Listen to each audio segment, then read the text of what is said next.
Shalom, bien-aimés dans le Seigneur, nous sommes dans la joie de nous retrouver ce mercredi 21 juin pour une nouvelle méditation biblique. Nous vous saluons au nom de notre Seigneur et Sauveur Jésus-Christ. Notre méditation de ce jour nous conduit dans l'Évangile selon Matthieu. Matthieu chapitre 6, verset 33.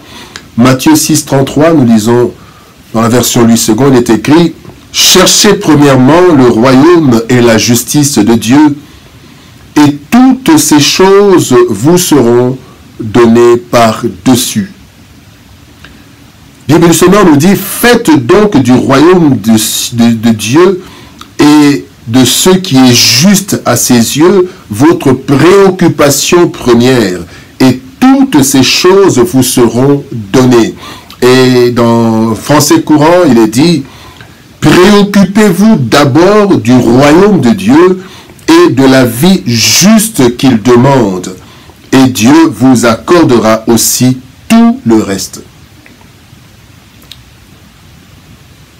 Préoccupation première. Préoccupation première, tel est le thème de notre méditation de ce mercredi 21 juin 2023. Bien-aimés dans le Seigneur, tout être humain a plusieurs préoccupations selon son état, son sexe, son environnement, sa localisation et son époque, etc. Ces préoccupations ne sont pas les mêmes et peuvent aussi varier suivant les temps et les circonstances. Le texte de ce jour nous montre ce qui doit être notre préoccupation première, et cela, qui que nous soyons, où que nous soyons, dans n'importe quelle époque, une préoccupation universelle et permanente. Et ce ne sont pas des spécialistes qui donnent, qui livrent ce secret, qui livrent cette préoccupation première, mais c'est le Créateur lui-même, le Seigneur Jésus-Christ. Eh bien, cette préoccupation, c'est la recherche permanente du royaume et de la justice de Dieu.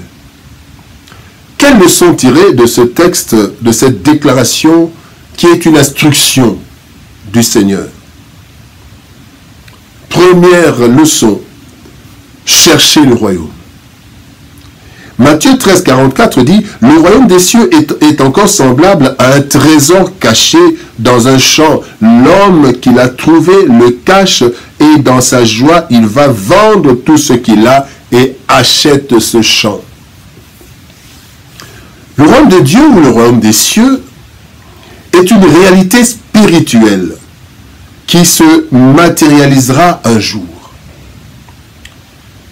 En fait, le royaume, c'est le règne et la présence de Dieu. En ce sens, le royaume est déjà là, mais aussi, en fait, Christ, quand il enseigne la prière de notre Père aux disciples, il dit, Matthieu 6, 10, que ton règne vienne, que ta volonté soit faite sur la terre comme au ciel. En fait, chaque chrétien est appelé à vivre cela et à rechercher cela, soit que cela soit de plus en plus réel.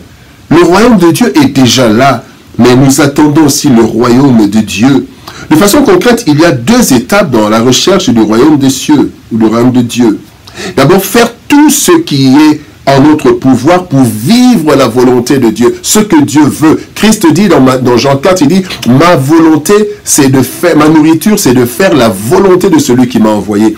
Et c'est ça, le royaume, rechercher le royaume de Dieu. Mais l'autre étape du royaume des cieux, c'est faire tout ce qui est en notre pouvoir pour être et demeurer enfant de Dieu jusqu'au jour du Christ, jusqu'au jour de notre mort. Parce que le royaume de Dieu, c'est la vie en Christ sur la terre, mais c'est la vie éternelle dans la présence de Dieu, c'est le paradis. Donc, quand on dit rechercher le royaume des cieux, nous le recherchons dans notre vie ici, mais nous l'attendons aussi. Alors, nous pouvons dire que cela revient à dire que chercher le royaume de Dieu, c'est accepter Jésus-Christ comme Seigneur et Sauveur. 1 Jean 5, 12 nous dit que celui qui a le Fils a la vie. Le royaume des cieux, c'est garder la parole de Dieu, faire sa volonté. Jean 8, 51 nous dit, en vérité, je vous le dis, si quelqu'un garde ma parole, il ne verra pas la mort. Et la volonté de Dieu, le royaume des cieux, chercher le royaume des cieux, c'est aussi persévérer. Christ dit dans Matthieu 10, 22, vous serez tous haïs de tous à cause de mon nom, mais celui qui persévérera jusqu'à la fin sera sauvé. Deuxième leçon, cherchez la justice de Dieu. Matthieu 5, 6 nous dit, heureux ceux qui ont faim et soif de la justice, car ils seront rassasiés. Le royaume de Dieu est une réalité spirituelle que nous vivons en deux étapes, comme nous l'avons vu un peu plus haut. Une étape sur la terre et une autre dans le paradis avec notre vie terrestre. Après plutôt notre vie terrestre. Nous sommes sur la terre, nous vivons et nous aurons une autre partie de ce royaume, c'est dans la vie céleste. Cependant, la justice de Dieu doit être vécue sur terre durant notre existence dans la chair. Le chrétien doit avoir faim et soif de la justice de Dieu. Cela veut dire, d'abord, vivre de façon juste, intègre et honnête en faisant ce qui est bien aux yeux de Dieu. C'est ce que Dieu nous demande dans deux textes. Nous avons Genèse chapitre 17, verset 1. La Bible dit, l'Éternel apparut à Abraham et lui dit, je suis le Dieu Tout-Puissant, marche devant ma face et sois intègre. Michée 6, 8, il est dit, ce que l'Éternel demande de toi, c'est que tu pratiques la justice. Bien aimé, cherchez à vivre cette justice en vue de la communiquer à notre environnement.